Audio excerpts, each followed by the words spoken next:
Welcome back here at the Hearthstone Global Games. This is day 1 of week 1 of week 10 of the stage 1 of the Global Games. I'm Raven, joining me of course is Lothar. We've had some fantastic series so far, only 2 series in, but many great games, and we've also got a great series coming up next. A lot of memorable moments so far, but now I'm really hyped because we have my countrymen playing. Poland versus Taiwan. Yeah, it's going to be awesome. Let's check out the group that these guys are in. It's going to be Taiwan there, Poland, Singapore, Turkey, Vietnam, and Mexico are going to be in this group. Obviously, no records on the boards yet, as we are in the first match of this group today that's happening. It is going to be Taiwan versus Poland. And, I'm going to try and rein in Lothar's bias throughout this series, but I am also looking forward to this one. I actually do try and keep an eye on a lot of the Asia-Pacific region players. Taiwan is definitely a strong one with Tom 60229 being one of the leaders of that crew, and he's a very good player. He's been playing forever, pretty much, and competing forever as well, and doing pretty well over the course of the years. I remember Tom from like 2000. I think that was early 2014, like the first events that we had between Asia and EU and NA, and he was looking like Frodan, exactly like Frodan. Yeah, he's mini Frodan, definitely. Yeah, so. But tell us about Poland, Lothar. Okay. Tell us about your friends. We have Aikilu here, so the most decorated player among the team. I don't think he needs a lot of introduction because everyone who is interested in the competitive scene should know him, the guy. He's very talented, insanely competitive, and I'm very happy to see that he's actually the captain of the team. Joining him will be MKR and Blackfire Eyes, so 2 streamers that are very popular in Poland. And on top of that, it's Tudek, who is a, let's say, competitive / streamer. A small streamer, but it's a competitive player, plays in for HTC points, has actually had a lot of them already in the previous seasons. So it creates a nice dynamic between the players. Yeah, the small fact, I used to be on a team with Blackfire Eyes. He's actually He's a London Conspiracy, yeah. London Conspiracy, super cool guy. Exactly. But yeah, I'm looking forward to this one. Really a clash of regions as well as countries in terms of Europe versus Asia Pacific. So yeah, lovely shots. Is your house anywhere around here? That's not my city. I'm from Poznan, Poland. That's right close to where we are. Yes. We're over in that corner. And that's Warsaw. Yeah, now this is Taiwan. Absolutely amazing looking place.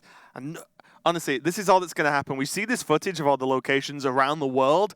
I just want to visit them all after seeing all these lovely shots. I'm not a traveler guy, man. But Poland or nothing. I'm just, I like to sit in my house. But the problem is I travel for all the tournaments, so. That's true. Yeah. Okay, but yeah, Taiwan, the rest of the Taiwan group, aren't anywhere near as popular or as known as Tom. So I'll be looking to like probably. I imagine Tom's going to try and lead the way in terms of, again, we've seen a lot of players sort of take control of the running overall, and see who was the captain along with I Kill You for Poland. Check out the classes that these guys are playing. Just to remind you, all the team brings all 9 classes collectively. Each player brings 2 classes, unique classes, for themselves and choose 1 that they can play versus their opponent. It's effectively a team best of 5 with every player becoming a deck. So MKR can choose Rogue or Paladin, Tom 60229 can choose Mage or Priest, and they play against each other in a best of 1. And then that score is added together with the rest of the players going in to see, to work out who is going to take the series first to 3 wins. And I completely lied as well. These players are very well known. I don't say like Ping Ping Ho. Yeah, so Roger. Ping Ping Ho we saw in the HCT playoffs. He made a few mistakes. That was a very harmful, match for him. He made a few mistakes, definitely. And we see Tom a bit more in other tournaments outside the regions as well, but Ping Ping Ho is a very experienced player. He has qualified to BlizzCon for 1 year as well. Roger is a player that Frodan constantly speaks high of. We all know he's good, of course, but Frodan's just like, no, Roger's sick. Like he's gonna go far. So looking forward to seeing him play. And also Malygos was one of the championships last year for. I forgot about that. Yeah, Malygos. He played a Malygos deck, which was pretty great. I hope he'll play a Malygos here as well, although in a Warrior and a Druid might not happen. Well, with Druid might actually happen, but will it? Maybe. We are going to see MKR on the Rogue, though, as opposed to the Paladin, and Tom locking in the Mage. And I think, my memory serves me correct, Tom played a lot of Freeze Mage in the past, so I would be genuinely surprised if this wasn't time up.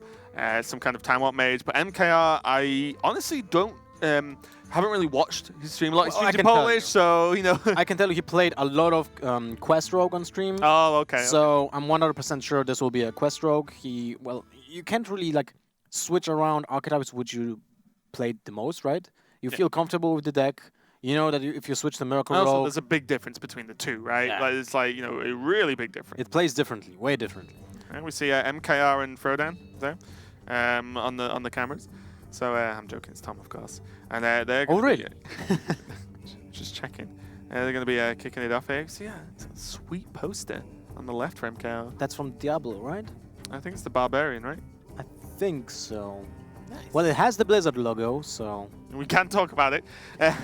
But yeah, this is going to be an interesting one because Tom is an extremely competitive player with a lot of tournament results. And, you know, correct me if I'm wrong, of course, but MKR's focus is much more on content creation and streaming as opposed to playing in a million tournaments. Well, I can tell you that I got to know MKR back in 2005.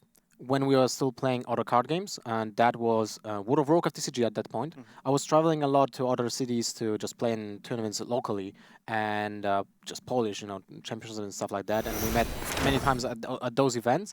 But after that game came to an end, he just switched to a more casual approach. He started streaming and so on. So he is definitely perceived as a casual player right now. Yeah.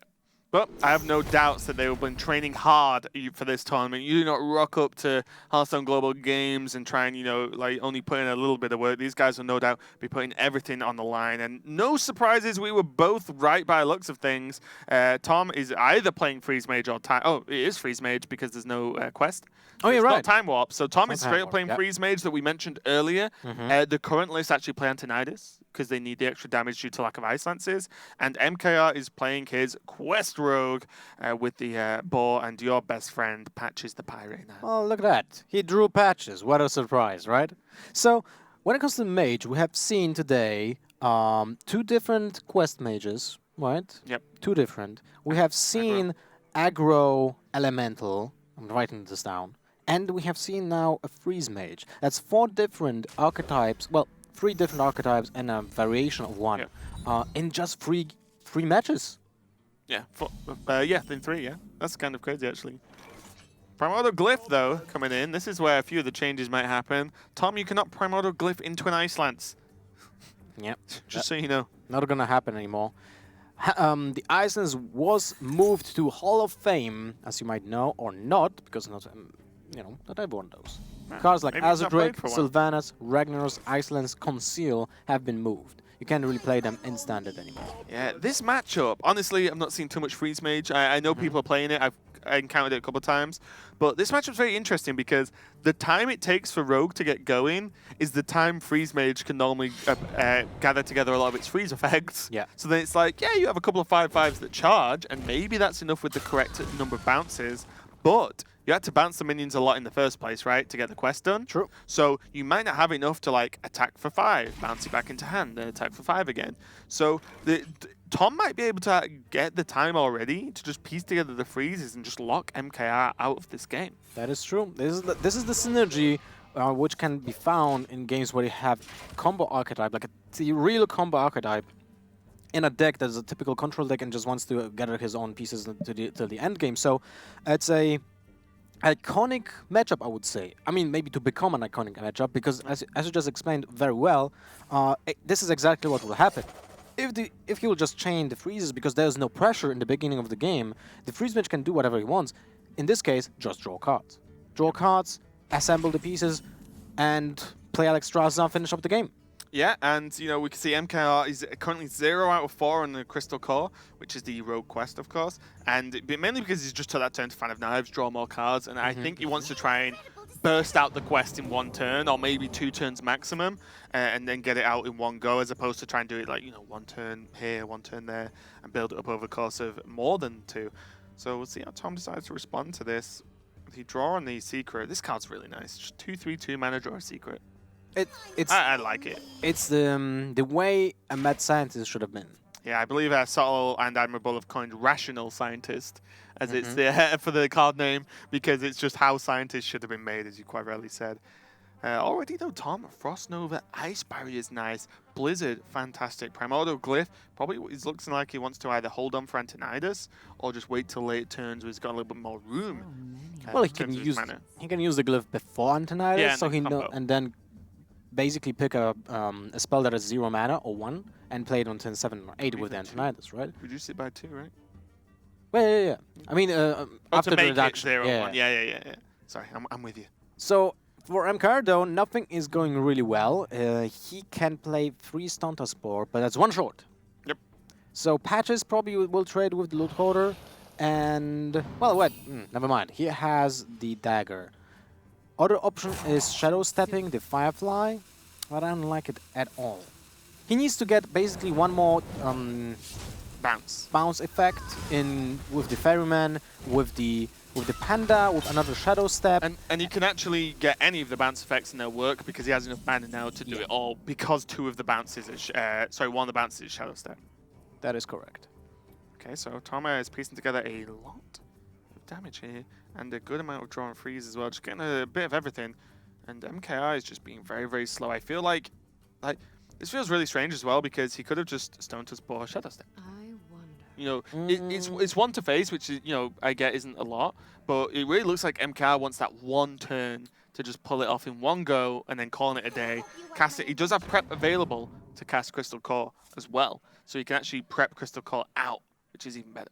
To be honest, I feel like not playing this Stunter Spore is actually better because it doesn't alarm your opponent of what might happen next turn. Trying to lull Tom into a false sense of security, thinking, I don't have anything to bounce, and then 1 turn, got him. Exactly. So, not really surprised by that. But now for Tom, the Glyph is being played. Another Frost Nova. Good choice. Forbidden Flame. Not really a best choice against a deck that plays either small minions or they're just a 5/5, which is I like a 1 mana Frost Nova Lothar. Yeah. It's almost like pre-nerf, but better. It's like when it was better, but even better than that. Yeah. There's there's the bounce Brewmaster. effect. Yeah. So, we go for it, right? It's 2 mana for the boss, then you Shadow Step, then it's the 3rd, then you You use want to do it Panda. next turn, so you can prep it out at the same time. Because the problem is you leave minions on the board that are low attack, Yeah, right. and low health. And okay, a lot of people are like, road quest, simple, easy, blah blah. And it's fairly straightforward.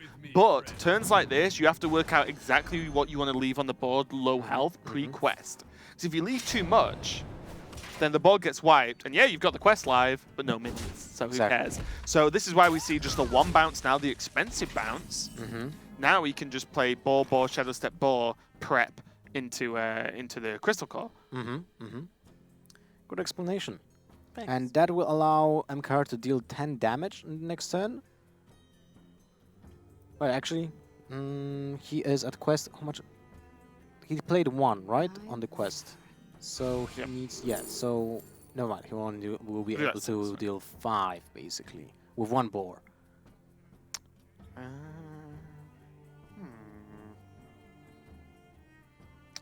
So this choice Tricky. is a little bit tricky. I can explosion this turn and just ping.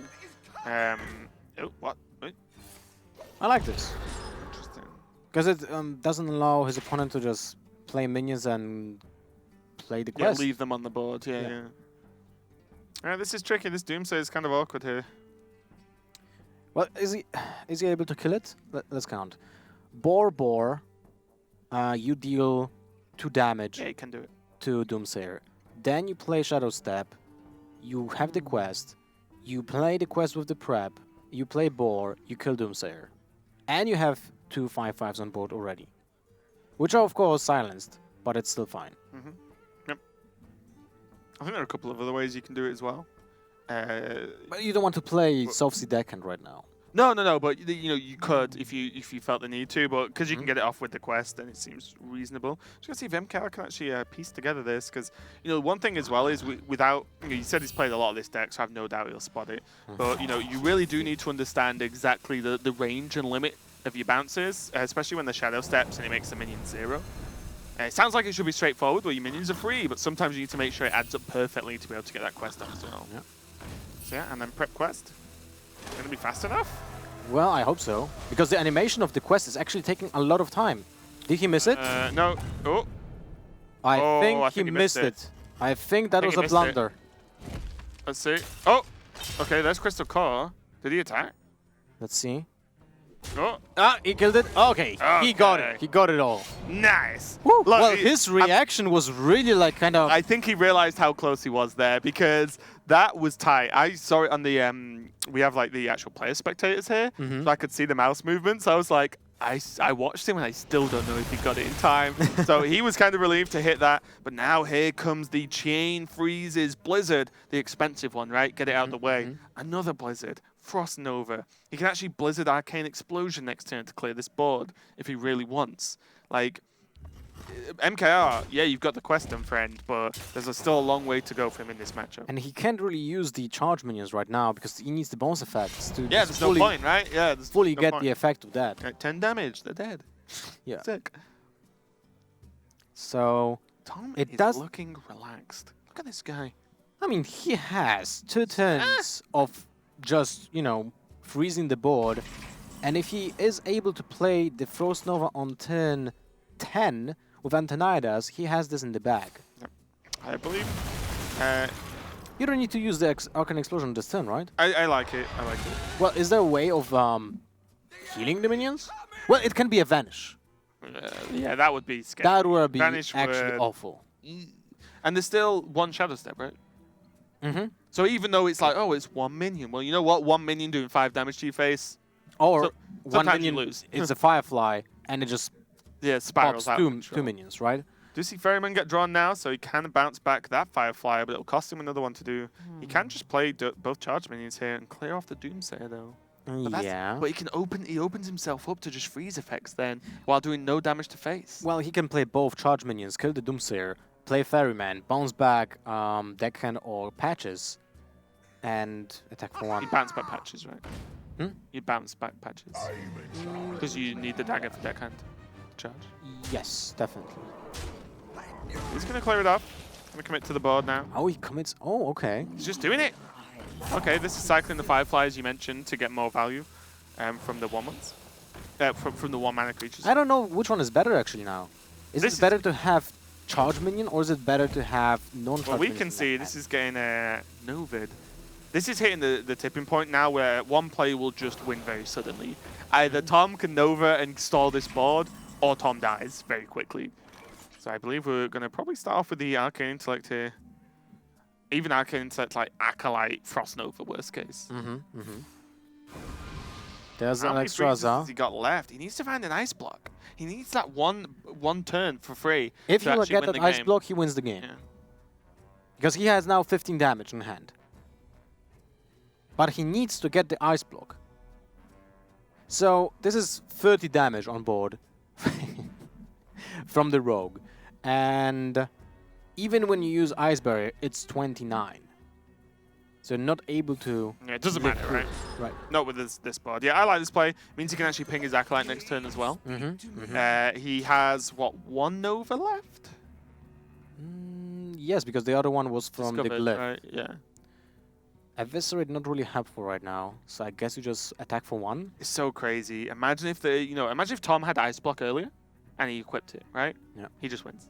Yeah, Alex Raza, Fireball, Frost. if that Ecologist would actually bring up Ice Block, it would have been done. Yeah, it just wins. It's crazy. I like the Eviscerate on the Cloud of Pain because that doesn't allow Tom to ping it, so it counters the additional It's not like draw. you've not got enough damage, right? Yeah. Uh, Pyroblast, interesting. And there's Ice Block. But Is it enough? it's not enough because he doesn't have a... 5. He can. Well, he can Archaeologist and play Ice Block and then Fireball Phase. His opponent's at 19, and that's not enough. He would have to get another Ice Block the next turn. Because he's not Yeah. able to play Alexstrasza next turn because the He dies. Ice Block is just melted right now. Those fire elementals melting the ice blocks. Hmm. Yeah, I mean, he has to block, right? He has to Archaeologist into Ice Block. Doesn't get it. Oh, look at that. He drew an Ice Block. Oh my Sick. god. It's like all those guys that have the quest on turn 1. Always, man. They got Ice Barrier. So does he Frostbolt face then? Well, does it make a difference if he kills one minion? Oh, he Frostbolts a minion, sorry, not face. Yeah, because that's 20... That's not enough. Yeah, this is correct. yes, We should just bow down to Tom's knowledge with this deck. This is completely correct. You make the ice block, give you a chance, or the ice barrier, sorry, to give you a chance to not die. Then you just Alex Straza and kill him. Yeah. If the block doesn't get popped right now, Ew. he actually will most likely win the game. He just got Pyrus. It's always a 5-5. No, it's a 10 mana 5/5. What's going on? Anti-synergy with the rogue quest. Well, now it turns out that the Eviscerate was really needed. Yep. But who knew? I think it was still a correct decision I think it was to reasonable, yeah. kill the Acolyte of Pain, but in this case, he will actually lose because of that. Not having a charge minion in hand. Well, is he definitely lost? Well, the Ice Block will not get popped, right? Next in Alexstrasza. Yeah, but he doesn't have the extra damage, right? Oh, you're right. He Yeah, doesn't next have turn the Alexstrazas, then the yeah, ice block gets proc, then 2 fireballs isn't enough because he had to use the frostball. So, you know, but the odds are ever increasing that the second ice block's drawn, and then suddenly that kind of helps with life. That You is just fireball ice block. It's a legendary. Thanos. Well, that's 14 damage with fireballs. Oh, yeah. So, Can't one do it off. still. One off over the course of 2 turns with Thanos fireball for 14. Puts him to 15. Sorry, puts him to 11. What am I talking Well, about? he needs to go for it. There's another way. So how many cards does he have left? 6. And in those 6 cards, he has, I think, a Frostbolt. second Frostbolt Yeah. and an Ice Block. 2 outs. 2 out of 6. And for MKR, is there anything that can help him with this? There's no heal in this deck. There are no taunts, which is not important anyway. Novice Engineer. Well, he will just sacrifice 2 minions, trade with the Alexstrasza. Oh, and Suddenly eat their secret.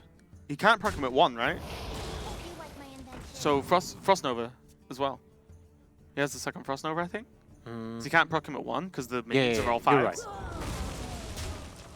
It's at 2. Yeah. So it makes so a Dagger difference. won't actually kill him straight up. That's the downside of having 5 attack minions only. Can't do that sweet proc 1. Okay, here we go. This draw is going to decide the game to a certain extent. If Tom whiffs, then Tom is dead. It's a Frost Nova. Woo! So Frost Nova Fireball. Still, there's a chance for MKR because he can draw a second Eviscerate or a charge minion. So, fortunately for him, he didn't play a 7th minion. So he has a space to play a charge minion. It can be a second. It can be... Imagine if Tom had Dirty Rat. Oh my god, Dirty Rat Frost Nova. Yeah. Is there still a second of his, right? I think it is. Whoa! Alright. Am I missing something?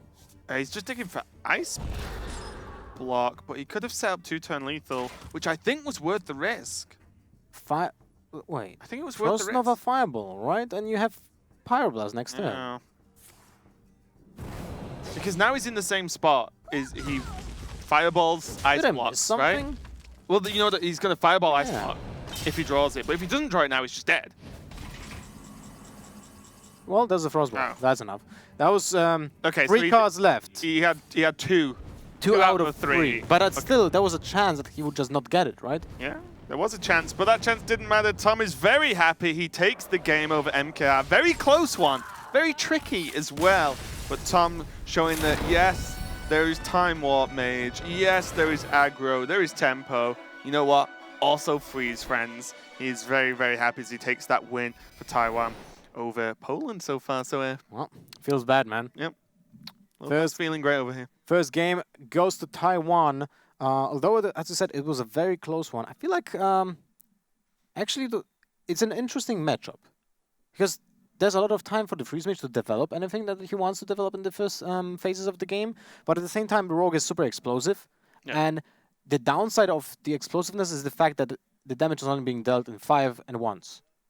Yeah, If you don't use Eviscerate. Yeah, it's really strange as well because you kind of have to get the quest off either super quick or just hope they don't draw into enough freezes. Mm-hmm. But because one of the things that wouldn't work either is those games where the mage draws all the turn early Yeah. and can try and win like that. That probably wouldn't work versus Rogue. So we do see that Tom takes the first victory. So Taiwan are 1-0 up against Poland.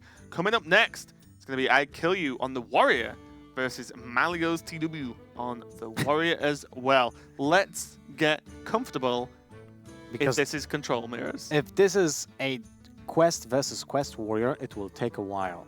It's also an interesting matchup because the players might mulligan for just cheap taunt minions as soon as possible to get the quest as early as possible. Yeah, So- normally whoever gets the quest first in that mirror is actually very, very favored because the hero power just wins the game. It's not like old Control Warrior where it's not going to take as long as those matchups, those mirrors, because it's tank up, pass, tank up, pass, tank up, pass. It's actually, you actually rush the taunts, get the Ragnaros hero power, and start laying waste to your opponent. So definitely not going to be a super long one if that's the case. Or I'm going to go for it. I Kill You is just playing Pirate Warrior. He might be playing Pirate Warrior because it's still a powerful, powerful deck. And if your opponents are playing Taunt Warrior, which is still might not be enough to actually stop the Pirate Warrior, they lose one card if they keep the quest in the opening hand. Yeah. I mean, And you probably it's- don't versus Pirate if you know, but you need don't to know, right? Yeah, exactly. yeah, yeah. And if you lose one card against a Pirate Warrior, and you can't really, reliably hit Fairy Warx because of that, or even a early game taunt, right? It's a problem. You might be missing out on an Execute or a Shield Slam, or cards that would just give you survival for the one crucial turn, and Pirate Warrior just takes advantage of that. Yeah. One turn of attacks might be actually 126 damage, so might be enough to kill that warrior. Yeah, and even just the way the war, so Pirate Warrior is pretty much solved, I would say, more or less at this point. Whereas the Taunt Warrior, there's many different iterations still knocking around. It's not like we've decided on one deck and we're committing to it at all. We want to see other Taunt Warriors, so to speak. And, there's a lot of builds going around, and even just other than the quest, being the common factor, of course, and a lot of taunts, still a lot of differences going around. So always excited to see the new lists that are coming out from these guys. So just to remind you, if you're just tuning in, the overall format for Hearthstone Global Games, we're in week 1 of stage 1. There are 8 groups of 6 teams each, a total of 48 teams/countries competing over a 10-week round robin. They will play every other team in their group.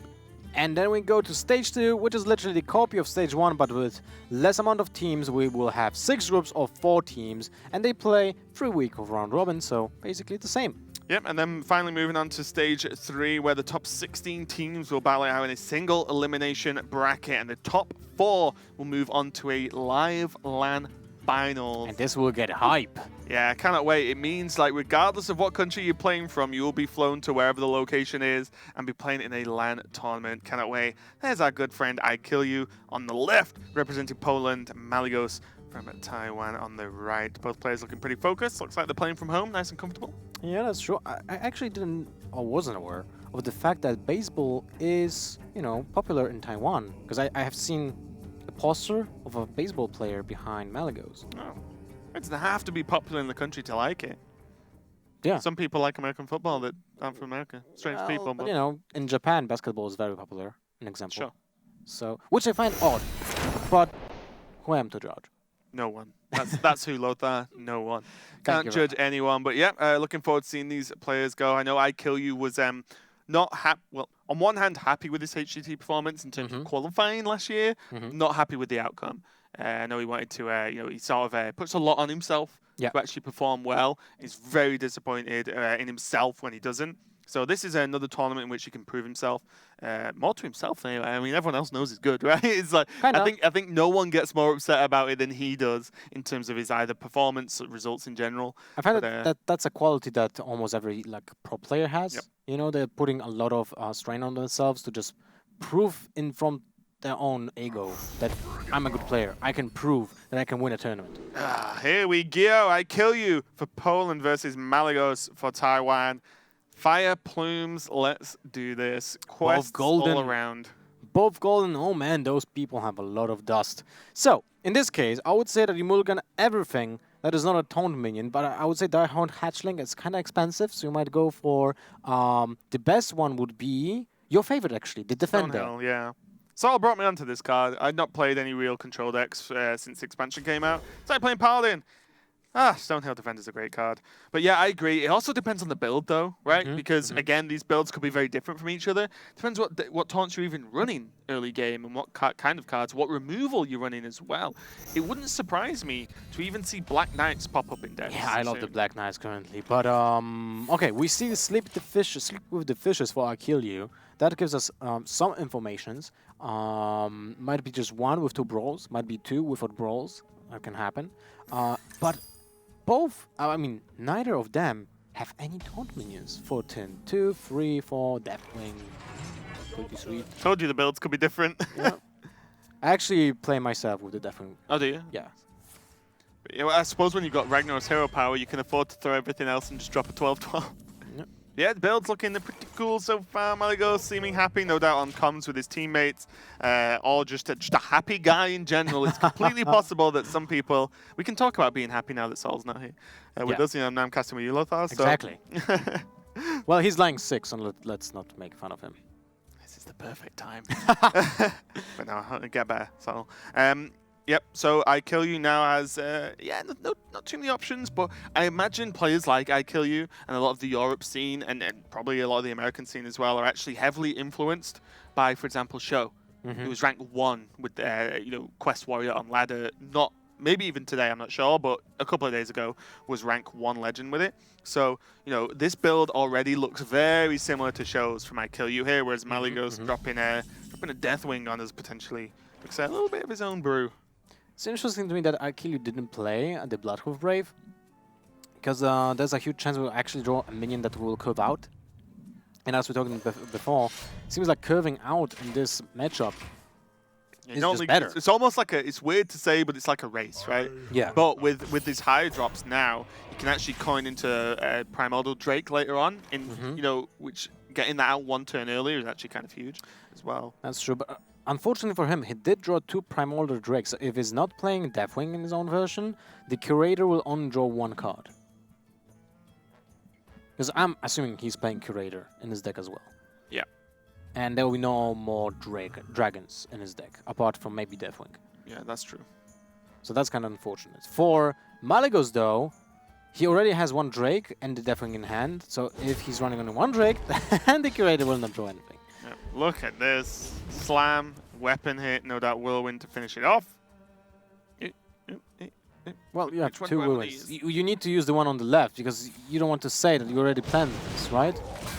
You either have a Ghoul or a Whirlwind. So you don't use the top deck card, because then you give your opponent actually the read that one of the 5 cards here in this hand is actually a Ghoul or a Whirlwind effect. Yeah, it's pretty much like that, unless you think your opponent's like, well, gotta go for it, which probably wouldn't happen, to be completely honest. Yeah, no way he could have just, banked on a top deck, since, well, your opponent just got a 5/1 minion. And this is really funny how the Control Warrior matchup has changed because of the expansion, is that a lot of the time you want to hold off. You don't want to give value to your opponent's cards. Now it's like, no, let me get my Taunt minions down. Because the quicker I do, the quicker I can just win. It's currently looking at 2 for I Kill You so far. 2-0. Yep. And the Stonehill Defender is being drawn. Amazing draw right now. And still I Kill You should know that there's Whirlwind or a second Ghoul in the hand from Malygos. So, pretty crucial information when you ask me. Because he knows those 3 minions that he had in the hand, I mean the other 3 cards in his hand, are super expensive. Or reactive. Yeah. So either it's a second execute or a second or like weapon. a second slam or something. Yeah, or it's just expensive minions. Ooh, this Sogot is pretty sweet. It is, but do you just want the Armor Smith for next turn? Well, the next turn can also be Primordial Drake, right? And then you play Drake, Sogot. And that's 3 taunt minions. You get to 5, if I'm not mistaken. I think so, yeah. Or to 6, because you... Oh, no, 6 because the Stonehill's down, yeah. Yeah, I mean, Sogoth is pretty powerful. But if you take Silverback, are you able to curve out faster? If you get Right, you can play Silverback this turn. Yes, and then coin Primordial and Primordial. So you'll still be on the same number, but a turn earlier. Yes. So He's going to go for the Sogoth now. I like it. And Sagoth's just better, right? Like, it's just... Yeah. Sagoth's actually just a good card. Kurite is going to come down. Alright, let's see what other draws does. The Diehard Hatchling. And that's about it. One Drake, one Primordial Drake in the One deck. Deathwing. One Death. So you know where the spot has been loosened up there? So now, I kill you got another information. He knows one card is Whirlwind or a Ghoul, sorry. And the other two cards in that hand will be dragons. Yep. Because But every single what warrior you won't plays two know dragons. is one of those bad boys is Deathwing. Yeah. That's the big trick here. He'll presume it's two Drakes. Yes. He'll presume it's two Drakes. Exactly. But that gives still a lot of information. Oh, of course, of course. So the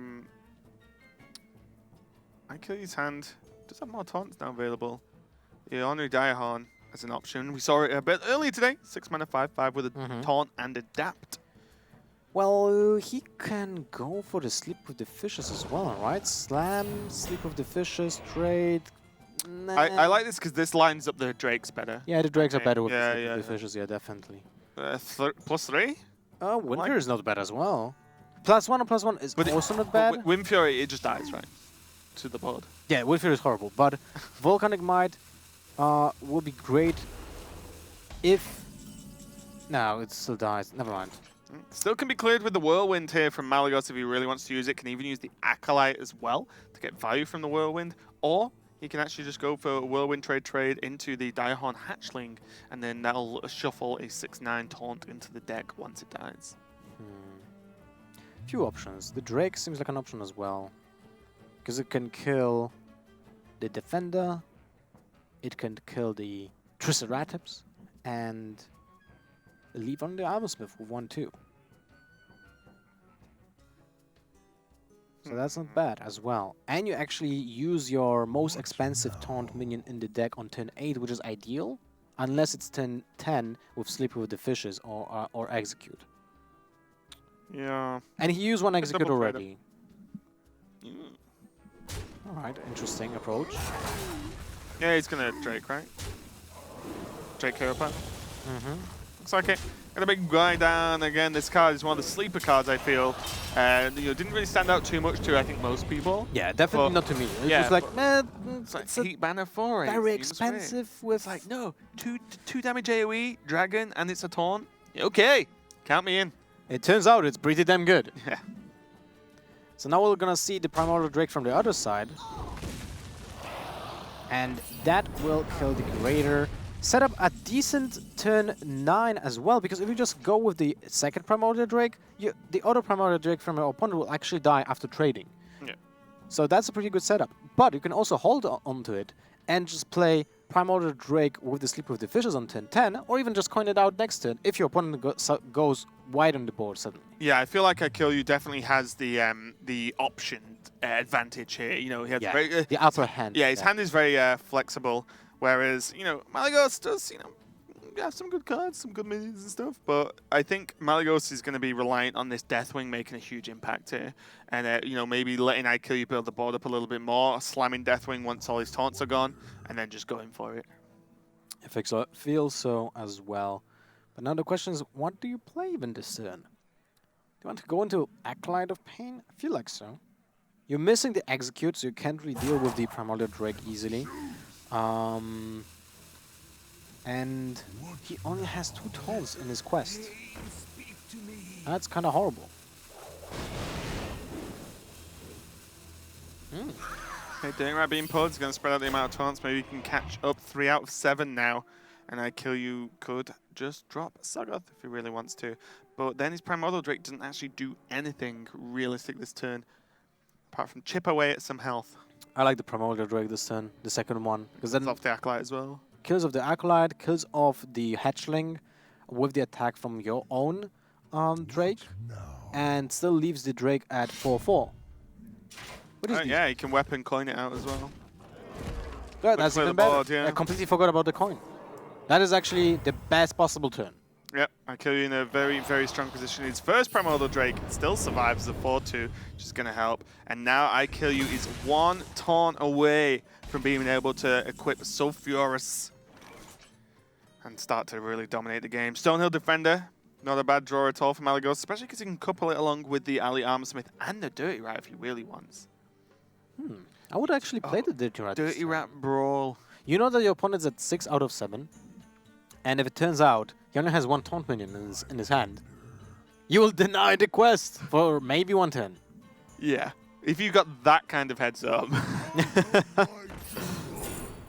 Oh, those are not really great options. You're really looking for the new taunts for Warrior, you know, the dinosaurs. Like the Ornery Hatchling and stuff. Daihon Hatchling, sorry. Public Defender? I mean, just because you can play it with Armor Smith this turn, I guess.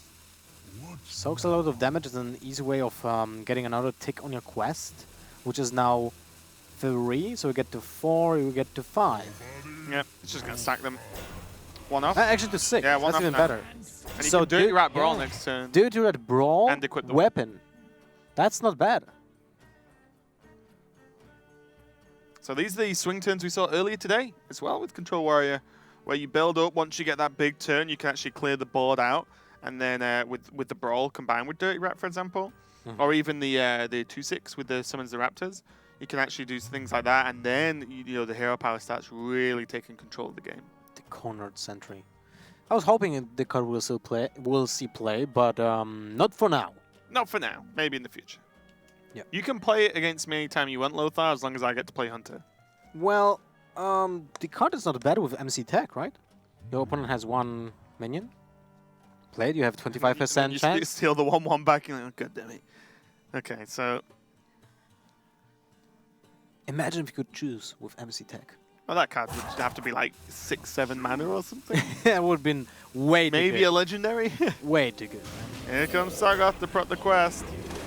Malygos. Malygos knows like, oh, this is perfect. And now I can play Dirty Rat proc, brawl this because it's worth it. Quest is live though for I Kill You, so next turn you can equip Sulfur's. Ooh, Daihon Matriarch. Sick. Here we go. Talking. First, every time this happens when the quest is broke, like during that time I'm like, wait, why didn't get the minion out? Okay, here comes the Brawl. This could have a huge impact on the game. Let's have a look what wins. And it is the... Oh my god, the Dirty Rat. Just to rub it in even more. Well... Could have been worse. For who? For Malygos. Well, sure. Could have been much worse for I Kill You. Want to attack? I don't think you want to attack, yeah. It's still a tool to deal with smaller minions, just to get better targets for for this for the. It's proc executes as well. What's the actual name of the hero power now? Die Insect. Is it really? Yeah. No way. Yes. That's cool. Actually Die. I'm pretty I sure. actually never checked it. Pretty sure it's Die Insect. We'll see. But yeah, Malygos, although downing cards, actually has a huge advantage now because he's off first and he has a minion on board. So Furious is going to get equipped, and yeah, here we go. I Kill You, going to try and hit in. Oh, he's actually going to sleep with the fishes and then get the hero power off. Why not slam? You want to keep it for execute? Yeah, right? I think so. All right. Yeah, to execute. You don't get much value yeah. from sleep with the fishes.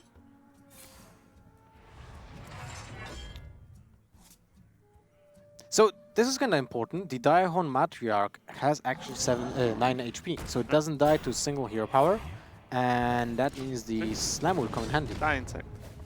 Oh, sweet. Yep, that's awesome.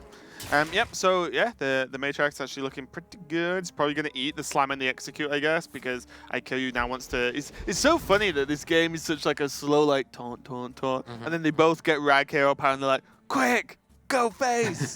Like, just try and rush each other down. It's so funny to me. Well, so far it seems like Malygos is ahead, but it might quickly change. Well, after seeing the execute as well there, I imagine this is going to be a Deathwing turn, depending on what he's drawn, of course. Okay, I actually prefer Ali Armor Smith now.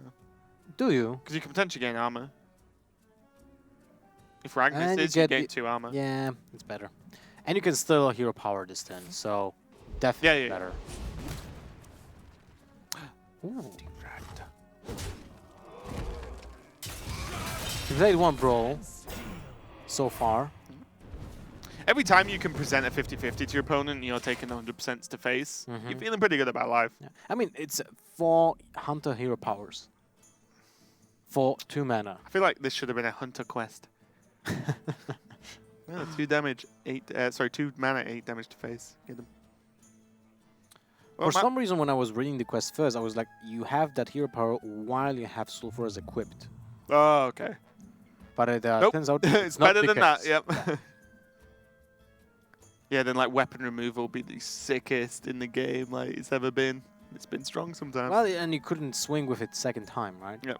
Well, it should have been better weapon then, than just a 4/2 in this case. Immune durability. Wouldn't be that bad actually. That would be actually pretty cool. Couldn't be both. Couldn't be the rag hero power and your weapon never runs out. That would be insane. True smoke. Okay, so Achilles going to go for the execute now, which means, you know, the playing field is open for a Deathwing to help finish this game. Malagos already hovering over it. Bloodtooth Brave. Dude, that shield, although large, is not going to be large enough to stop Deathwing. And there's no way he can die next turn, right? The only thing is, Deathwing does stop him using the hero power, but that doesn't matter too much, I don't think. Well, it's 10 damage, 12 damage maximum by Achilles next turn, and there's no way of dealing 4 just like that, right? Do you actually War Axe execute? Nah, I don't think so, because if you War Axe execute, your opponent might actually have a way of killing you, because he can just play, he can attack next turn with the weapon, top deck a second for your War Axe, and actually kill you. That's over 2 turns, though. Yes. You kill him in 2 turns. Well, he can play minions, right? I think I like this. Because Deathwing doesn't set... You can't hero power in Deathwing, that's the issue, right? So if you Deathwing and then he plays a taunt, when Deathwing goes into taunt, then your hero power still hasn't killed him, you know what I mean? Like, you can actually trip over yourself a little bit because of Deathwing being 10 mana. I don't mind this take 8 to the face, and then any 1 minion that's played next turn, you're taking a 50-50 on lethal. That is true. Like, and worst case, you can then drop Deathwing and be like, get him. You're right. Curator, but it will draw only 1 card, even if. And you need to go for it. Hero power, most likely. And that's about it. I think. What now? And he, See? well, maybe He has to play, right? He needs to play a minion. Yes. Or he dies. You got the Daihon Hatchling. Not going to be enough to play this turn. Hero power does miss and hit face. Well, not miss. It hits face as opposed to dirty rat. Not too much of a concern as the damage doesn't mean the curate is tradable anyway. So he can't attack really with the weapon. Oh, no, you just pass, right? Yeah. The opponent is 1 off lethal. And that's 0. Wow. Well, that's awkward. He's chuckling to himself. That's awkward. So... This is tough. Deathwing does not die to rag hero power. So Deathwing almost guarantees lethal in one way or another because it will kill any minion that is played, right? Yeah. Any minion it'll kill. Unless your opponent will play 2. Unless he runs the adapt against Divine Shield. Oh, it's GG. Oh, never mind. 50-50 for the rag. Ragnaros hero power to face. I've just named 2 legendary cards that weren't in that game for some reason, but that's what happens in this meta, guys. Malagos, Ragnaros, game over, Rose, I guess. And that's going to be another win for Taiwan. Poland are getting wrecked. Well, thank you. I'm really sad now. But what was it really even weirder in that game is the fact that Aikilyu knew this is a dragon in his hand. So he should have known it's either, well, Primordial Drake or Deathwing. But if it would have been Primordial Drake, he would have played it and hero power the same turn, so he knew it's Deathwing. Yeah, there was no way Aikilyu could play around it, right? I don't think so. No, you have to play minions. Well, yeah. he played the second execute, kind of like, you know, on that minion that maybe there's another way of dealing with I think it was one of those issues where if you didn't execute that, then he just doesn't play the Deathwing anyway, and then it doesn't matter. Yeah, that's true. But we can see, Malagos and Tom taking victories over MKR and Aikilyu. Now next up's going to be Ping Ping Ho on the Shaman versus Blackfire Ice on the Shaman as well. Shaman mirror of the day and of global games all around. And we've seen a few, you know, we've seen both, or we've seen Elemental Shaman and Aggro Shaman as well. You know, Aggro Shaman from What's my word now? Cebu. Yes, from Cebu, sorry, from Greece. But, you know, we've seen a couple of other elemental lists, slightly different as well. So we can we'll be interested to see what these two guys bring, especially, again, just because the regions, well, the countries are so far away in terms of region base, right? Poland versus Taiwan, very different play styles, very different deck choices we have. We can see them getting ready. Got old Black Fire Ice in his hat. I swear I've never seen him without a hat on. I think I have never seen him without a hat as well. Even when we're like on a party or something. Badges as well. Still has the hat. Yeah. Ping Ping Ho, you may recognize from previous broadcasts such as Hearthstone Championship Tour, where he played, and there was the moment where he tapped on 10 guys. No, we're not gonna mess around here. Did he do that twice? It might have been twice, but we'll see. With the help of his team here for Taiwan, iron out some of those mistakes. We saw HCT as a very high pressure scenario. This is maybe a little bit less pressure in one extent because it's you play round robin, right? You don't lose a match and you're out in this situation. So maybe gonna relax a little bit more with some teammates, chill out, and have a stronger game in general from him. He is a very experienced player, though. That is true, but at the same time, it's the weight of your entire country on your shoulders. But at the same time, Shaman actually maxes out at the hero power, so you can do it at some point. Yes, you can only do it 4 times if all the totems are still on, then you're done. You literally will not let you play hero power. But yeah, these guys, if Ping Ping Ho wins this, well, Taiwan have just 3-0'd Poland. Like, thank you very much for even reminding me for that. I'm doing this for the viewers, okay? All right. So it's Elemental versus Wait, is it? Because Blackfire Ice actually has Jade Lightning and Master. Well, okay, those are all of those cards can be played in both versions. Yeah, it's golden versus non-golden. That's what I'm telling you. Oh. But this Fire Plume Phoenix, right? We have seen multiple times that, or we discussed earlier, the 4-drop, the Tolve Stone Shaper, is awkward, right? And this is the reason why it's being played. Yeah, I'm pretty sure that is the solo reason why that card... One, the card's not horrendous, it's just not amazing, but it's an elemental, which means you have a 4-drop to curve into 5 if you need to. So already seeing the evolution of the decks as we move on throughout the meta here. But Blackfire Ice could well be playing aggro or elemental. Oh, I think that was a Tar Creeper. Did we see a ninja? Yeah, okay. It's a Tar Creeper. Yeah, so I imagine with this, just the Tar Creeper probably shows it's some kind of elemental list with an anti-aggro opening like the Blood Cell, because as we discussed earlier, you don't really have many very, very early options in terms of minions. Yeah. By the way, Marston Portal is just gorgeous. The golden one, of course. Oh, yeah. You put some extra spice into that one. Still, I think my favorite card when it comes to golden animations is Firelance. Yeah, Firelance looks pretty sick. It's amazing, actually. Kudos to whoever did that. It was actually amazing. All right, let's go back into the game. You know what my favorite golden animation is? No, I don't care. Rexar. Okay, thanks for the love and affection as always, Lothar. This means that there's a very easy curve here for Ping Ping Ho. Well, actually, Fire Plume into Tolver. I mean, Stone Shaper. Yep. It's not really looking bad, right? But Master Portal is also really nifty. You can actually wait. You can still just Fire Plume into Tolver next turn. He couldn't Fire Plume into... You mean Fire Plume coin Tolver? So now he can play Fire Plume and go straight into Tolve next turn if he wants. Probably saving that coin for the Fire Elemental to get the pressure on board early. He was able to play Fire Plume coin Tar Creeper, right? This is kind of like a stalemate known from MTG, when the creatures can't really kill themselves. Yeah. They just don't really do much to each other. There's 2 Tolve Stone Shapers, but here's the... not much of a problem for Blackfire at the moment because he doesn't have any more elementals other than the Hot Spring, which doesn't require an elemental to work anyway. So, this is actually pretty reasonable. It's a good minion. 4th mana, 3/5. It gets atoned and a Divine Shield, so it's strictly better Senjin if you played an elemental less The only problem is the next Tolve that is in Blackfire Ice's hand is not good next turn unless he draws a Firefly. Firefly, well, you can always just play the Hot Spring Guardian anyway. So yeah, I mean, if he wants to play next turn. Seems kind of okay. The boards are looking very similar to each other. See, here's the problem with the That's the 12 problem, yeah. Yeah, this is the exact reason we see Fire Plume Phoenix in lists. Obviously, you cannot presume you're going to draw into your 5-drop, you know. Like, it's not that straightforward, but This having is it not available is a problem. Yeah, this is actually sick. Wait. Shields it up, right? Yeah, he heals up the 12 here. And does have the Servant of Kalimos ready to go and buffed next turn because the Hot Spring has been played. Mm-hmm. Oh, speaking of... Wow, both players suffering from the same issue. That's They kinda actually drew the same cards. Wait, they can... Oh, he can play them both. Oh, no, he can't because it's the turn before.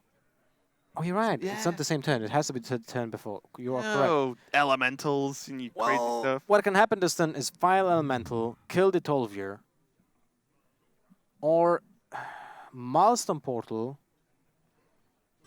No, that makes no sense. So it'd have to be hero power, get the elemental power totem, excuse me, buff the spell damage, and then milestone portal. But that's pretty sad. I wonder if you actually just fire Ellie, kill the Tar Creeper. It's not bad as well. And then just pass. And you just pass. Right. And then, you know, and then see what's what next turn. Whatever happens, Ping Ping Ho needs to play an elemental this turn. Just depends which one. I mean, Fire Plume is not bad as well, right? It's just not a lot on the board, that's my worry. You're already behind on board. You have Maelstrom, potentially with a spell damage totem. Yeah, I do like this. This is like... oh, okay. Never mind. He's doing the trades and killing the Priestess. Okay. Interesting, because now he... because of that action that he did just right now, he didn't plan to play Milestone Portal next turn for the... Jeez, what was her name?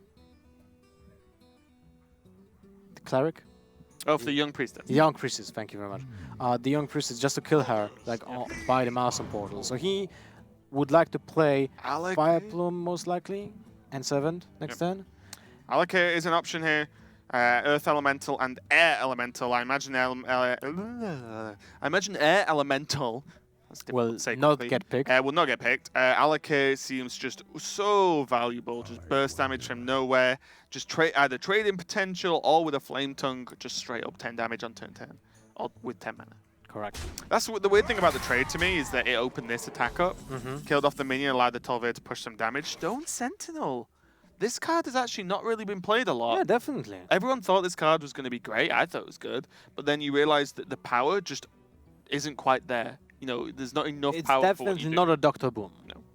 And also, against like high aggro decks, well, turn 7's a long way away. You know, like you're normally expecting to die by then if it, against that kind of aggressive list. So not really a huge power card in my opinion, at least. But we'll see what Ping Ping Ho does with it to try and make it work.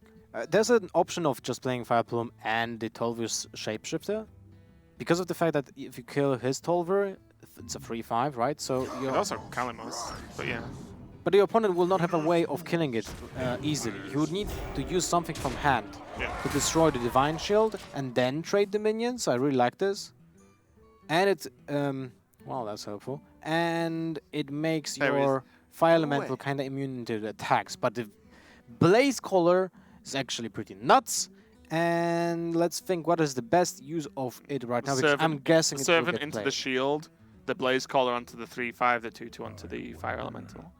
You do take a lot of damage on the Servant, but there's no clean trades on the board for Ping Ping Ho after that. So this is actually really nice. The Power Blaze Collar, you know, Violence Portal, where you always get a 6/6.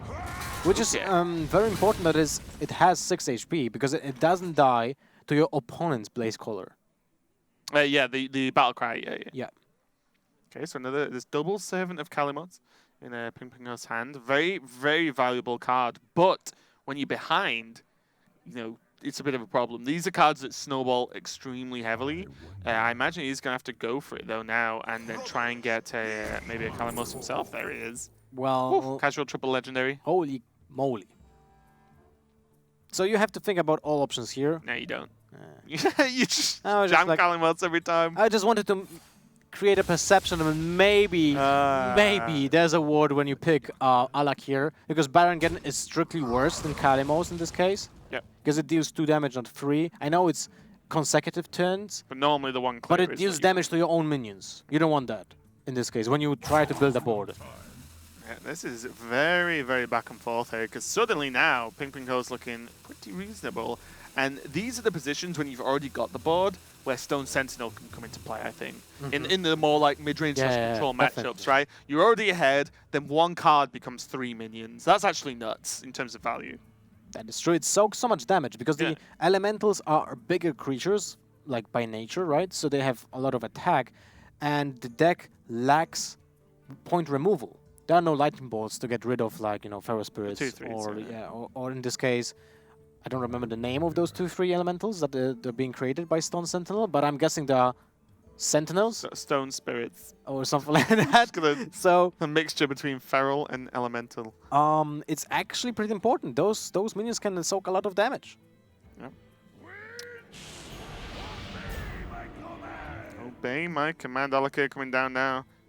And yeah, getting the small trades off here for Blackfire. He's going to clear off everything. Pretty sweet, because now that Blaze Color is really hard to remove, since your opponent did play both Malice and Portals. Wow. So wise decision by Blackfire Eyes. 2 Stone Sentinels. Seems like I mean, you play them, Halimos, right? I was thinking Stone Sentinel. 1 taunt kills the 6th one. No, because Alakir just kills both. Yeah, and then the 4/4 just trades in. I don't know. I was thinking you do that and then you Kalimos into AoE. What about fill your board with 1/1s? You probably don't want the 6 attack trade, right? This is okay. Just gonna drop down the Flame Element. Not sure about that. Is it needed? I mean, okay, he has 3 elementals in his hand, so he will have the synergy almost every single turn. And he's gonna draw 1 from Serpent, of course. Yeah. And, right, he is playing Flame Tongue Totems, so that will give him an option to trade up with the Flame Elemental in case he gets it next turn. Oh my god, look at this. This turn's pretty good. Aya just chilling. Just watching. Yeah, she's not really that powerful. Yeah. Jades. Although, wait. Jades was sold like 1 month ago. It's all about elementals now. It's really interesting because if you want to play Hacks this turn, you can play Aya, because then the Tolvir and the 7 of Kalimos lose their ability for next turn, for turn 10. So that's kind of rough. I think it's going to have to whip in a Elemental or a Firefly. Yeah, you can whip in the Firefly this turn with the Hex now. So, you know, like you said, no Aya, but, you know, playing the cheaper minion means that you can... Oh no, what am I talking about? The 7 of Kalimos is an Elemental. Yeah. Never mind, Elementals are alive. But I still feel like Firefly should have been played, because you have Flame Tongues as well in your deck, and it replaces itself. Yeah. Wow, really interesting build here from Ping-Ping-Ho. 2 Fire Plume Harbingers, 2 Stone Sentinels. This feels like it's almost I'm just putting every elemental in my deck. You know what I mean? Like, a lot of the lists I've seen knocking around have actually cut a lot of elementals and really playing like the best 4 or something. You know, as opposed to saying I'm just going to play elementals. Because then it feels like a curve deck. It's very non-reactive, right? Yeah, it's linear. Yeah, the unreactive cards that you play are actually just Blaze Colors and Fire Elementals. And Alakir, maybe. Ping-Ping-Ho does have, you know, value for days at this point. The 7 of Kalimos potentially getting him another legendary elemental to get some work done. Stone Sentinel for Blackfire as well. Alright, I really want to know what are the names of those. They look very impressive.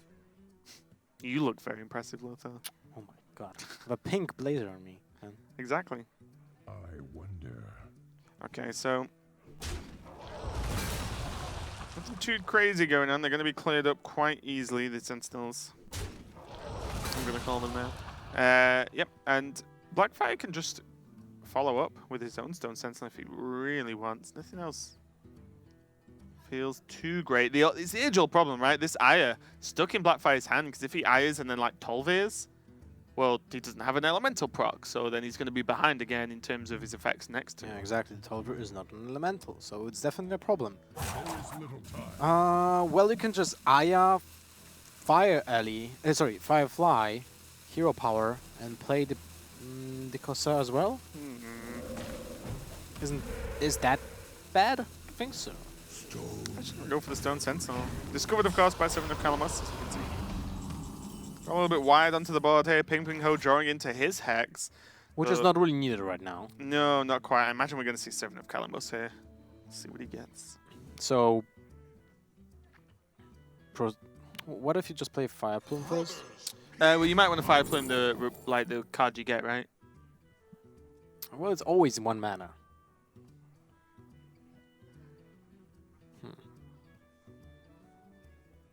Stone Sentinel Wars. Both players have actually the Healing Totem out on the board, which is super impactful in this situation. Because actually, it's a very impactful totem. You need to kill it, otherwise your opponent might grind you out.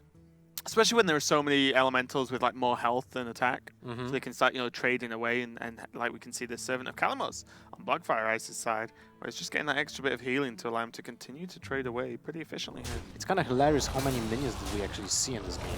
Look, we have seen already 2 Stone Sentinels being played. That's 6 minions, and now a fourth one will get played. It's nuts. So many of them. Yeah, these elemental shaman decks are really sort of grindy. Just like it's very difficult to tell who's ahead at times because they never seem to just end. They're just sort of like always chipping away with value trades and value clears. And This is why we have seen Volcano.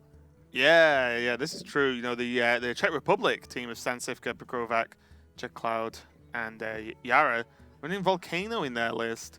And now we can see the power of Lightning Storm as well. He's going to get some pretty good work done. So Hero Power first, Hex, Lightning Storm, and then Fire Plume to activate Stone Sentinel for next turn.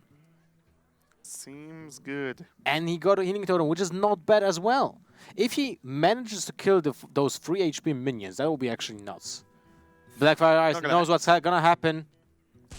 Look at the outcome, let's see. Oh, painful. The bigger minions get just wrecked completely. Surprising the Hex first there, to be honest. Hex the Tolve.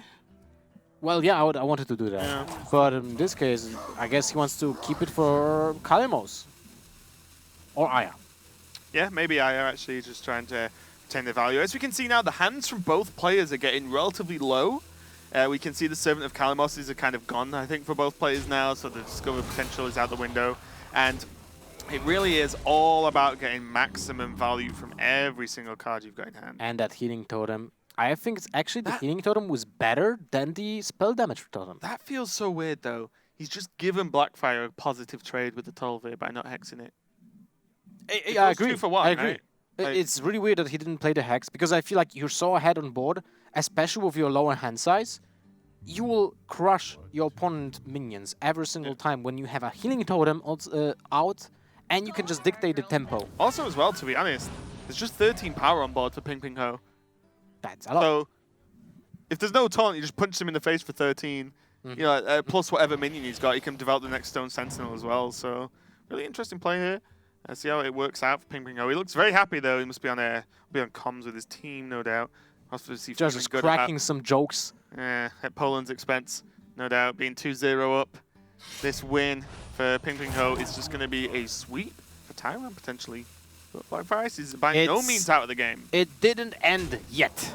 Yeah, no, of course, yeah. But Poland by no means out of the first match here. Avast! Double Bloodseek Corsair, by the way. Well, Needed a few running patches, right? 2 Overload is now kind of awkward. Because you're not... Look at that. If you would actually play the Hex last turn, you would have been able to still develop, kill a minion basically, and develop the Hex. And develop a minion right now as well. So now the Hex is kind of pointless.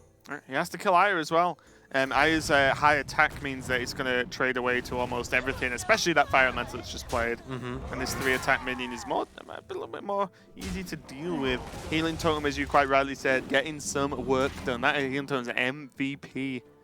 The minions would have been already dead.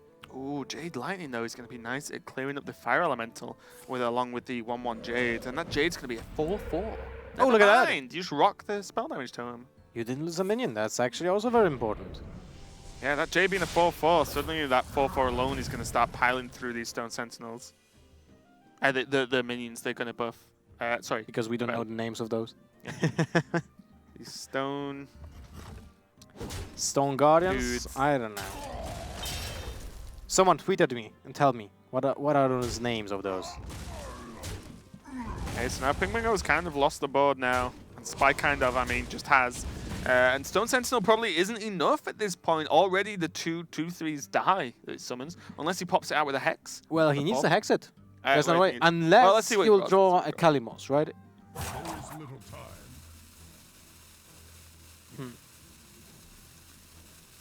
Otherwise, it's looking pretty grim. That hex has actually bears really huge consequences.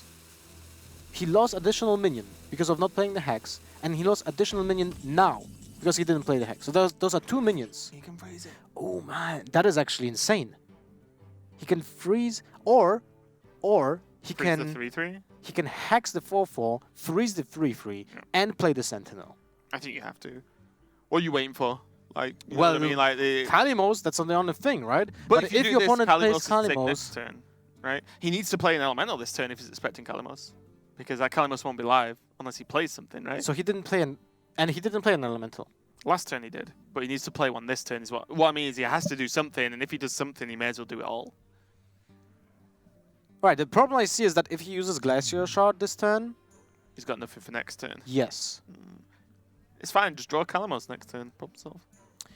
But if you don't draw Kalimos next turn or any other synergy, then you are getting wrecked because other minions that you will get, other elementals, will not bear any value at all. So I think it's important to actually keep the Glacier Shard. Okay, let's see. Let's see if Pingwingo agrees. That's no doubt being discussed right now on comms for Taiwan. Alright, no, go for it. This is too much value. The 3/3 getting frozen is actually you win the important. board. You win the board by a huge margin. Let's go. Oh, you didn't go for it. Oh, he did hover like he was going to as well. Yeah. Oh, flame tongue. Alright. Well, it was a tough decision. I'm not sure was. which one is wasn't better, straightforward. but like judging by the way the board looks, it felt like it was more important to play Glacier Shard. But it might be the case that he will get to draw Kalimos in 2 turns, in 2 draws, and then it will be actually important to play the Glacier Shard next turn. Yep. Alright, Blackfire Ice is back on the value train here. Flame Tongue doing its job. And now it's all back on Ping Ping Ho. Kalimos into AoE. It's Would be GG. pretty good. Here we go. Fire Fire Plume. Plume. Okay, clears off the minion on the left. He can freeze the totem on the right. I feel like that's the start to a weird dance move. Oh, He's already played Nelly, right? Well, we don't know his list, right? So he might actually keep the Glacier Shard because of the fact that he just knows he might be better just than running this, low on right? elementals. Yeah. Maybe he only had. Maybe that's the last elemental, The last element. apart from Kalimos, of course. Like an epic story. It's like the last Kaleidosaur. Or Airbender. Well, it's an elemental bender, right? Okay, J Claws being on the draw for Blackfire Ice means he can help clear It's a up. 5/5. That's actually pretty Oh good. yeah, it's a 5. Oh, I forgot it was a 5/5. He's got another J Claws in the deck still, right? Yeah. I think he's only played 1. No. He played 2 Jade Claws. Oh, did he? This is the second. Because the first one cleared actually a 1/1 that couldn't trade with another elemental that had actually 1 HP. It was crucial to trade with that. Well, he can Ping freeze Ping the Ho. 5/5, and that's about it. Cry. He can play both of those, still have an Fire Alley in his hand. Yep. I think he needs to. He just needs to do something here. Ping Ping Ho's going to start off with a hero power. Taunt? Not bad. Not bad, not bad. Does he run 2 Lightning Storms? Because this is what can help him. Normally it's like 2 Maelstrom, 1 Lightning, right? Is the general AoE build for a Shaman. So the Flame Elemental needs to be kept for 1 turn. At least for 1 turn. He needs the synergy if he doesn't draw the Elemental in the next turn. Ooh, a Fire Elemental. Fire and Flame Elemental. One is a 1 mana 1/2, the other one is 6 mana 6/5. A huge disproportion between them, I would say. Big brother. Big? I would say like, holy crap, bigger. Yeah, just goes to the gym. It's you and me, Lothar. I'm the flame elemental, you're the fire elemental. Oh well. I know my place. All right, Kalimos still doesn't do anything here. It clears 3 minions, but that's about it. Oh Spring my Guardian. God. Not what he's after. Ping Ping Ho cannot believe it. He's just all he needs in life is Kalimos. And you know what? It's all because of the hex. Maybe. That's my opinion, and I'm gonna stick to it. Okay. You have a right to do that, Lothar. Yeah, I mean, the Hex would have maybe gained him a much more stronger position onto the board, which then means Blackfire Ice has a harder job battling back onto that board, indeed. The Hot Spring Guardian, I guess, is just going to be stuck around. Interesting he played the Fire Ellie and not the Hot Spring. Not the Fire Ellie, the Well, Flame. he is sticking to the plan that he needs to keep one elemental in his hand. And Yeah, it's just would you not drop put up the taunt, I guess. Unless he wants to Kalimos and taunt. That's probably more reasonable, right? Kalimos is for 8 mana, right? Oh, yeah, it's 7/7 So he for 8, can't yeah, yeah. play Kalimos and Guardian the same turn. I wonder. I wonder. Hmm. Correct. Interesting conundrum. Only milestone, right? Kills everything, and you just go for 15 damage to the face. I want to keep it, Well, but I want to keep it in this situation. I mean, he's super ahead, right? He has 2-turn Yeah, lethal. that's I think it's fine keeping hold of it for an emergency. Break this portal. What if your opponent will just rip off a Flaming Totem from the top? You probably just don't care. You just kill him anyway. You have to do a lot of work here to be able to turn this round. It looks like Blackfire Ice is on the verge of bringing Poland into this game, basically. Mm-hmm. Or those are super close, and it's still close actually, because now the Hex on the Fire Elemental and the Guardian actually gives him some time. Not a lot of time, though. I think the Kalimos needs to knock on the door next turn. And it still really doesn't really have that much. Clears off the tomes. How many cards does he have left? It's around 12, I would say. Wait, does this deck even have a draw? I don't think so. You have like Servant of Kalimos, right? Yeah. So like it's a kind of card draw. Well, and you have... Well, Kalimos itself is like a card draw, basically. Because it bears an effect, right? Oh, well, it's not what you really wanted. Your opponent drawing Kalimos instead of you. Yeah, well, that's lethal, right? You sacrifice one minion, then you play Kalimos, 6 damage to the face. It's exact, right? Oh, it's small. It's small. Poland takes it! First game. I'll let you have that one. Blackfire Ice on the back of Kalimos Legendary. Kind of fitting for the theme of the deck. Kalimos with the final touch to touch the base. Yep. So you know, Ping Ping Ho did lose his game to Taiwan, but Taiwan is still 2-1 up versus Poland. But Blackfire Ice keeping his teammates in the running and obviously keeping his country in the running for the first win in the first week of Hearthstone Global Games. And as we said, that is going to be 2-1. So there is one player from each team left to play. And then it's going to go into the ace match if Taiwan don't win. So Poland need to win the next 2 games to be able to win their match, whereas Taiwan only need to win 1. And one of those could be an ace match. True, and it's a Tutek versus... Who's the I think it's Tom. Tom. Yeah. Yes, we didn't see Tom actually. We've seen Wait. Tom started on Freeze Mage. Oh, it's Roger. Yeah, Tom's the ace match. Oh, so, Yeah. sorry. I thought you meant the ace match. Sorry, the ace match it will be I kill you versus Tom if it goes that far. But yes, it's Tutek versus Roger. So Right. it's going to be great. We didn't see the classes though. They're tricking us. Don't tell us which classes. We'll just find out as we go in. But really looking forward to it. We've had some cool matchups already. I feel like the teams haven't been able to discuss the turns is actually like making every single turn looks relatively straightforward, relatively long as well. Roger rocking the Rogue and Tutek on the Warlock. So again, Roger, I would pin Roger as another Miracle player. I'm 1 for 1 so far, but I'd pin Roger as a Miracle player. I may be wrong, of course, but that's what I'm going with. Oh, I would like to see the Miracle Rogue because it's such such a pleasure to watch, especially with the new version, right? So with the Rezo Petals, gives you more spells for the Agadston, and with the Sharazin, it's actually super fun to play around. Like, you need to plan how do you want to revive this minion. It's actually a lot of value. Yeah, and even attack ordering and stuff like that. You can actually revive it on the same turn you attack with it, if you want to make trades and such. But you see the players just getting ready there. And both players just looking pretty cool, sorting out their comms. Do you think Tutek's going to be bringing Zoo? As I do feel that this control lock we've been seeing from Sifka, I think JJ played it as well. But it's not really like, popular. It's very like niche in a certain extent. You know, there's a few select people who would like to play that deck. Live Coach being one of them, for example, no doubt. But in general, I feel that Zoo, one, is just built in a more straightforward manner. Yeah. And two, just probably less tricky to play in more I would matchups, definitely right? say so. I mean, if you play against an aggro deck, I feel like it's pretty straightforward to play that Warlock, Remove right? stuff, don't die. Yeah. Play Minion Trade, play Mortal Coil, Siphon Soul, Hellfire, play Jaraxxus, win. Right? But or you just play Blood Bloom, Doom with Medivh, right? And get a 10 drop. And have 8 mana left to spare. Yeah. Which is kind of crazy. Unless you play it all in one turn, of course, then sure. Mm-hmm. But yeah, going to be great to see what classes, what decks these guys have brought with the classes here. And again, this is, Poland has to win. All the pressure is on Tutek to win. What do you know about this guy? Do you think he's got what it takes?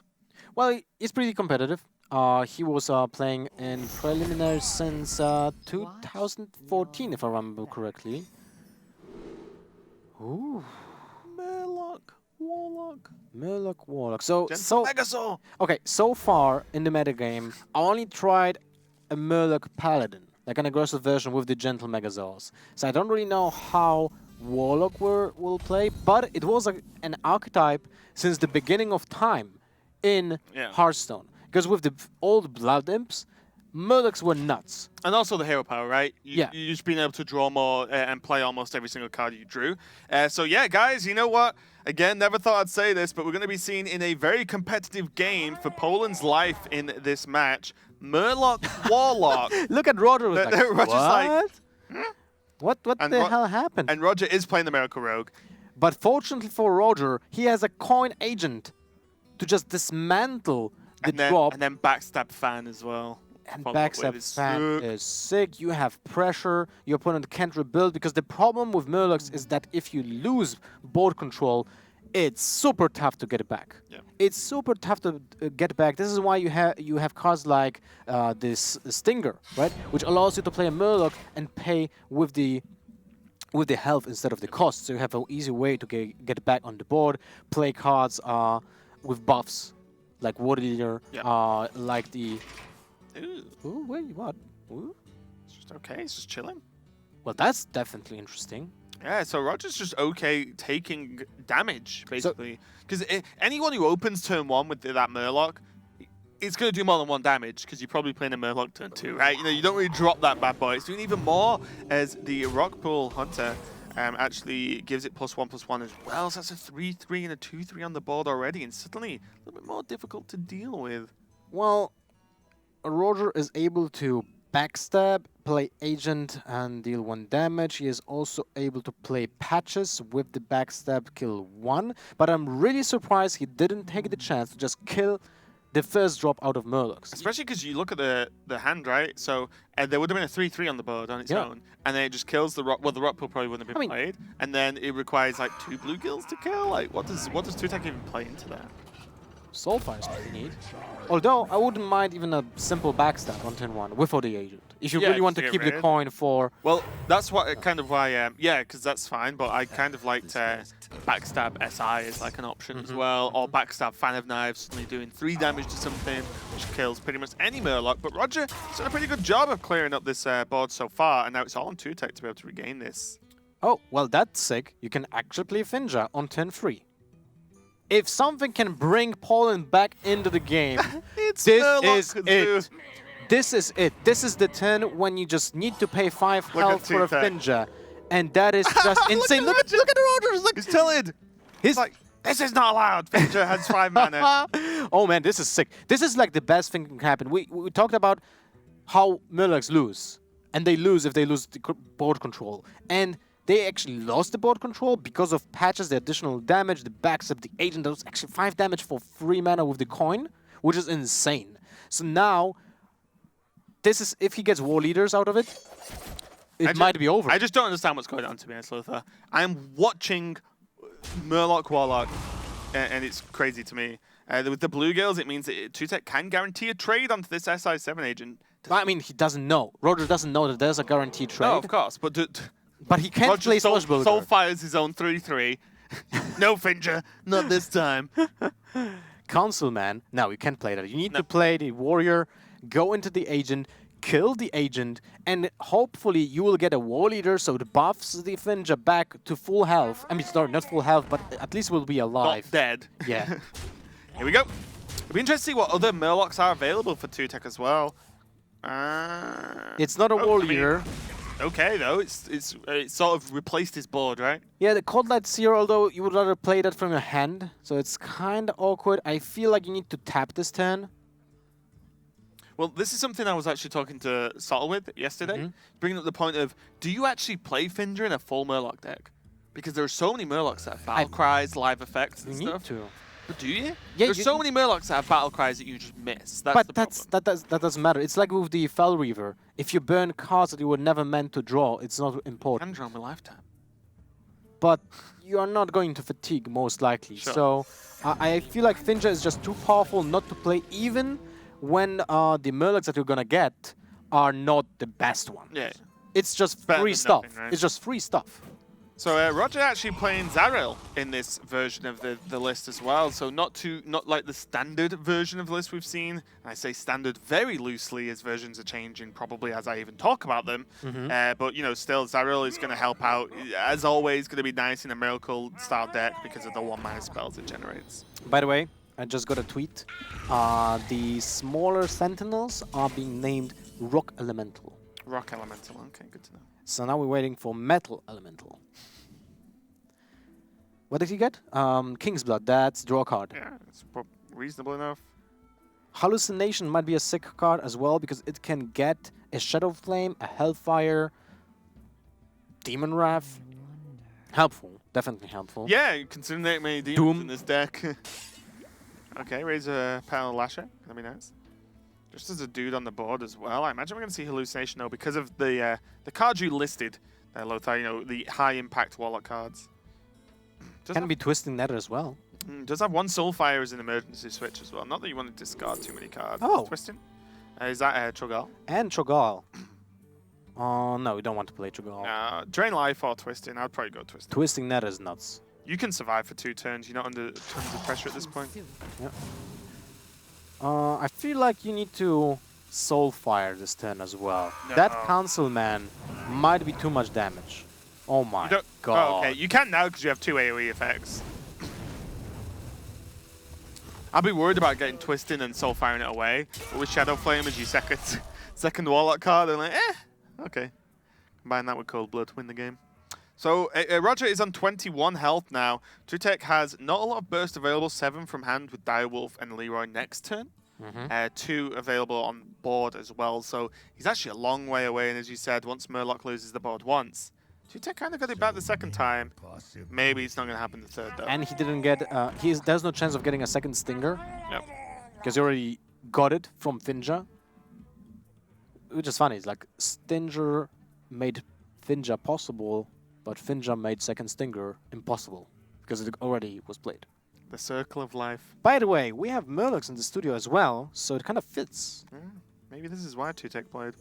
Is he in the studio? He is Polish. He could be here. We actually have this Murloc like looking through the window here. Yeah, Maybe Thai camera collar. will show it later. What do? It doesn't look great. You can't play around Shadow Flame. This sick 2 damage Shadow Flame. Wow, Look at Roger. Roger's going nuts. Oh, Oh even my Blood Mage god, is- this is even better. What Roger is just going fully nuts. I would love to hear his comms right now. He's Well, we shouting. wouldn't and- understand what he's saying, probably. it doesn't but- matter. The intonation is, important. Yeah, he can even, Shadow Flame Oh the my Bounders gets the God. trade. 2Tech visibly disappointed. Shadow Flame is not something a rogue should be allowed to do. Blade Flurry was removed for a reason, guys. Look at that gentle Megazord. That could have just won the game. That could have been just straight Those out Murlocs win. survived, yeah. Yes. Because imagine all those Murlocs are getting +3 attack or Wind Fury. Yeah. Man, that is just brutal with the backstab. Oh Here my comes the miracle god. turn. That is GG. Trade with the Megazord. Prep whatever you want. Prep twisting, go. I mean, you just need card draw. Oh, an Arcane Giant that's playable for 2 that- mana. Seems good. That just game. Yeah, unfortunate there for 2Tech. Roger did something that Rogue is normally very bad at in terms of clearing up a wide board. The Shadow Flame, gigantic help.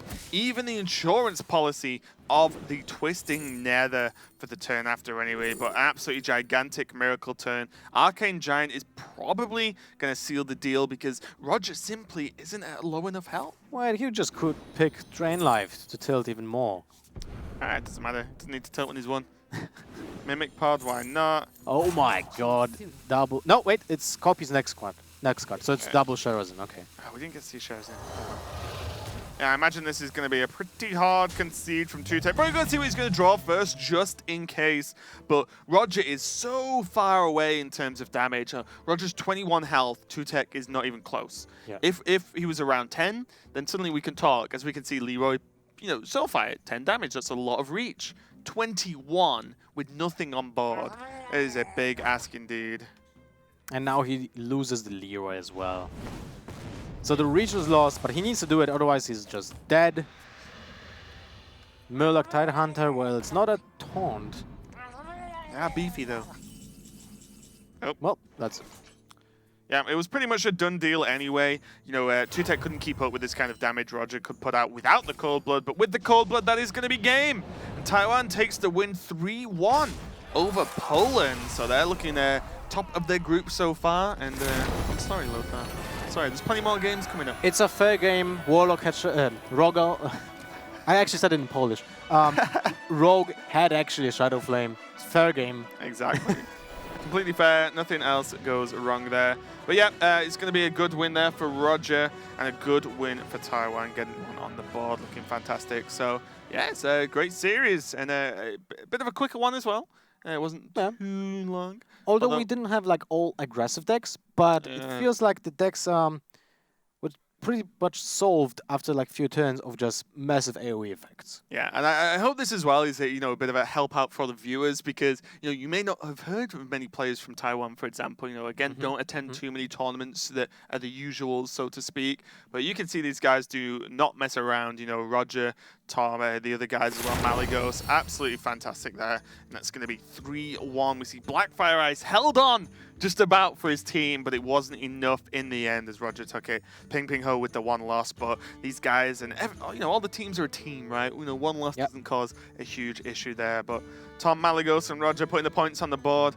Taiwan looking fantastic. I think we can check out the group standing soon as well, just to check out how the group looks. Who will be first? Not Poland. Oh my. Woof. Look, UK played tomorrow, okay?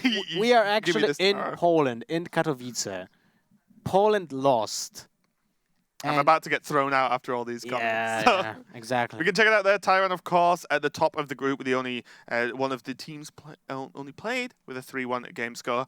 Poland rocking it at the bottom. But as you said, after the first match from everyone, the group will be split in 2, winners and losers. And Lothar will be on the losers. You're asking for it, man. You're just asking for it. So if you've seen the HGG trailer, you'll see that Lothar actually beats me up in it, and this is payback, and he can't hit me on camera again. So it's that was recorded, so I can just play it on screen. Thanks, mate. I did win the arm wrestle. That has been officially confirmed. Obviously, it wasn't really in doubt, but we have a couple more matches coming up for you today, so don't go anywhere. This is Hearthstone Global Games. We'll be back soon.